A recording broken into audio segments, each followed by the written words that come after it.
kita juga harus senang karena Tuhan sayang kita. Kita sayang Tuhan. Yuk kita sama-sama nyanyi yuk.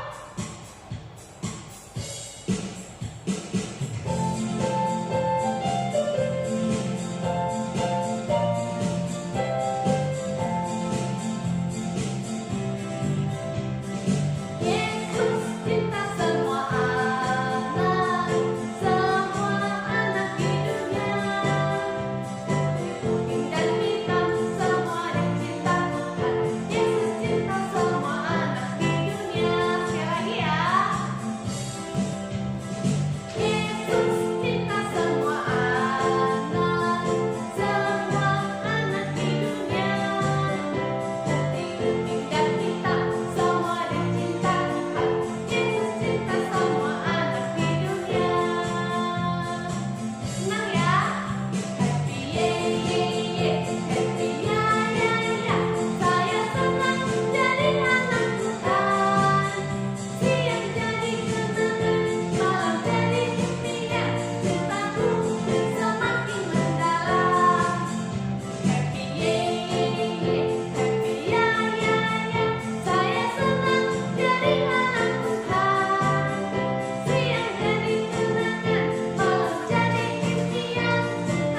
adik-adik sekalian, hari ini kita akan sama-sama belajar firman Tuhan. Nah, kalau belajar firman Tuhan, semuanya harus sungguh-sungguh, oke? Iya, betul. Duduk yang baik. Nah, sekarang sebelum kita dengar firman Tuhan, mari kita sama-sama berdoa. Lipat tangannya, tutup matanya, kita berdoa. Tuhan Yesus yang baik, kami bersyukur kepadamu ya Tuhan. Kalau hari ini Tuhan memberikan kami hari yang baru untuk datang memuji memuliakan nama Tuhan.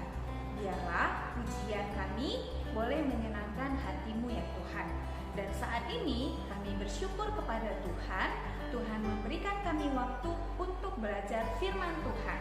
Biarlah kami boleh mengerti firman Tuhan hari ini. Berkati Miss Teti yang akan bercerita. Terima kasih Tuhan, di dalam nama Tuhan Yesus kami mengucap syukur dan berdoa. Haleluya, amin. Nah, adik-adik semua, Miss punya satu pertanyaan. Pertanyaannya adalah, apakah adik-adik sekalian pernah sakit? Wah, pasti jawabannya pernah ya. Nah, siapa di sini yang pernah sakit? Biasanya adik-adik sekalian sakit apa? Demam? Sakit kepala? Atau batuk? Atau flu? Nah, adik-adik sekalian, semuanya kita pasti pernah sakit. Miss juga pernah sakit kok.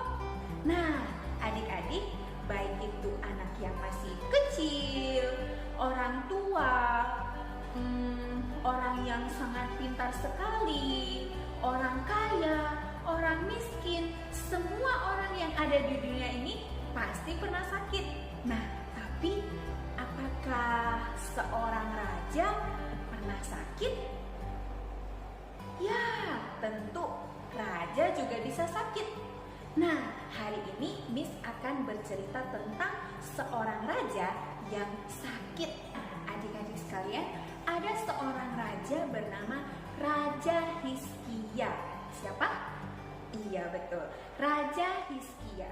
Nah, Raja Hizkia ini adalah seorang raja yang baik. Nah, dia raja yang baik, terus dia juga taat dan mengasihi Tuhan, terus dia juga sangat mengasihi rakyatnya. Nah, suatu ketika dia sakit adik-adik, dan semua orang yang melihatnya, bahkan Raja Hizkia sendiri pun akhirnya sedih sekali. Nah, dia sakit itu bukan dalam waktu yang sebentar. Misalnya, hari ini dia sakit, besoknya sembuh. Bukan seperti itu. Tapi dia sakit dalam waktu yang lama, dan semakin hari sakitnya itu semakin parah dan kondisinya semakin memburuk. Dan dia hanya bisa tertidur saja di tempat tidurnya. Dan orang-orang yang melihatnya pun semakin hari semakin sedih, semakin kasihan melihat Raja Hizkia. Nah, adik-adik, kira-kira Raja Hizkia sakit apa ya? Ya, dia sakit bisul. Nah, adik-adik tahu sakit bisul atau pernah mengalaminya? Nah, karena sakit bisul, bisulnya itu semakin hari semakin besar, semakin membengkak dan memerah, yang mengakibatkan Raja Hizkia demam, badannya terasa panas sekali. Kemudian dia mulai menjerit sakit. Nah, orang-orang yang melihatnya pun sedih semuanya. Nah, karena dia adalah seorang raja dan raja yang baik, maka banyak dokter-dokter hebat datang ke istana. Tujuannya adalah untuk berusaha menyembuhkan Raja Hizkia. Setiap hari banyak dokter-dokter hebat yang datang untuk mengobati raja. Tapi kondisi raja bukan makin baik, tapi semakin hari kondisinya semakin memburuk. Tidak ada satu dokter pun yang bisa menyembuhkannya. Bahkan hamba-hambanya sudah tidak tahu lagi berbuat apa-apa. Setiap hari hamba-hambanya dan orang-orang di sekitarnya hanya bisa menghibur dia, memberikan semangat bahwa Raja Hizkia pasti sembuh. Tapi Raja Hizkia tidak sembuh juga. Bagaimana ya adik-adik ya? Kondisinya tetap tidak membaik. Dia tetap terbaring lemah di tempat tidurnya, merasakan kesakitan, dan orang-orang di sekitarnya tidak bisa berbuat apa-apa. Namun, suatu hari ada seseorang yang datang ke istana. Dan ketika orang ini datang, para pengawal istana langsung mengatakan, "Yuk Pak, masuk." Lalu orang ini bertanya, "Di mana Raja Hizkia?" Lalu para pengawal langsung mengatakan, "Mari saya antar. Yuk, kita langsung pergi ke kamar Raja Hizkia." Nah, orang-orang ini ternyata sudah mengenal bapak ini. Lalu para pengawalnya mulai bisik-bisik, "Pasti orang ini datang ke sini untuk menyampaikan pesan dari Tuhan." Wah, rupanya para pengawal di istana dan orang-orang yang di istana sudah sangat mengenal bapak ini. Lalu benar saja orang ini datang untuk menemui Raja Hizkia adalah untuk memberitahukan pesan dari Tuhan. Kira-kira adik-adik tahu siapa orang ini? Namanya adalah Nabi Yesaya. Siapa namanya? Nabi Yesaya. Ya, Nabi Yesaya datang ke istana untuk menyampaikan pesan dari Tuhan. Kemudian Nabi Yesaya diantar bertemu dengan Raja Hizkia. Waktu dia bertemu dengan Raja Hizkia langsung melihat dia. Lalu Nabi Yesaya mengatakan, "Tuanku Raja, hari ini aku datang ke sini untuk menyampaikan pesan dari Tuhan." Kemudian Raja Hizkia melihat Nabi Yesaya. "Apa pesan Tuhan kepadaku?" Lalu Nabi Yesaya mengatakan, "Tuanku Raja, Tuhan berpesan bahwa tidak lama lagi Tuanku Raja akan meninggal." Raja Hizkia langsung terkejut. Dia kaget adik-adik karena pesan dari Tuhan mengatakan bahwa Raja Hizkia tidak lama lagi akan meninggal. Kemudian dia sedih dan dia membalikkan badannya. Dia tidak mau melihat Nabi Yesaya. Melihat hal itu, Nabi Yesaya pun sedih. Kemudian dia sedih dan meninggalkan Raja Hizkia seorang diri. Setelah Nabi Yesaya pergi, hanya ada Raja Hizkia di ruangan itu. Dia sedih, kemudian dia menangis, dia berdoa kepada Tuhan. Dia mengatakan kepada Tuhan, "Oh Tuhan, ingatlah aku Tuhan. Jangan biarkan aku mati sekarang." Dia berdoa dengan sungguh-sungguh. Dia sedih sekali. Dia menangis dan mengadu kepada Tuhan. Adik-adik, tiba-tiba tok tok tok, tok tok tok, pintu kamar Raja Hizkia diketuk. Rupanya ada seseorang yang datang. Siapakah dia? Ya, betul. Yang datang adalah Nabi Yesaya. Waktu Nabi Yesaya datang, kali ini wajah Nabi Yesaya tidak sedih lagi, tapi wajahnya berseri-seri dan penuh sukacita. Lalu dia mengatakan, "Tuanku Raja." Lalu Raja Hizkia membalikkan badannya dan melihat ke arah Nabi Yesaya.